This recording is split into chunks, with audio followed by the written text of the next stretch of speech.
လုံးကြောင်လေးမြောင်းလို့អော်လိုက်တာနဲ့မီးပွိုင်းကချက်ချင်းစိမ့်သွားတယ်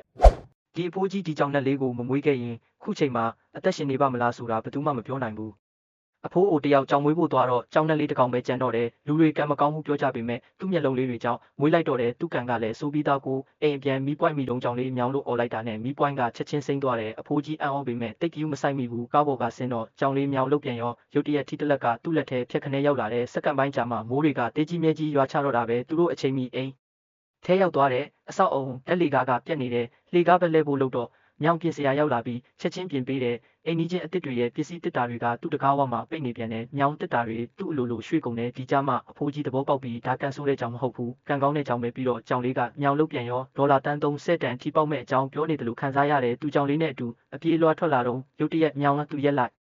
ဒါနဲ့သူတို့ရှိမှာခရစ်စမတ်တစ်ပင်ကြီးတပင်လုံးပြူကြတော့တာပဲအဲ့ဒီကြမှာဒီကြောင်လေးကတကယ်ကိုထူးခြားတယ်ဆိုတာသူသိလိုက်တော့တယ်ထီဆိုင်ရောက်တော့ထီလက်မှတ်တစ်ဆောင်ပဲကျန်တော့တယ်ကြောင်လေးမြောင်အဖိုးကြီးကဒါဒေါ်လာတန်း30ထီပေါက်မဲ့လက်မှတ်ပဲလို့တေချာသွားပြီးဒါပေမဲ့သူ့အိမ်ကြီးချင်းအစ်စ်တွေဝင်လာတယ်သူတို့ကိုကြည့်ပြီးဒီလူတွေကကိုထက်ပို့လိုတာပဲလို့တွေးပြီးအဲ့ဒီထီလက်မှတ်ကိုပေးလိုက်တော့တယ်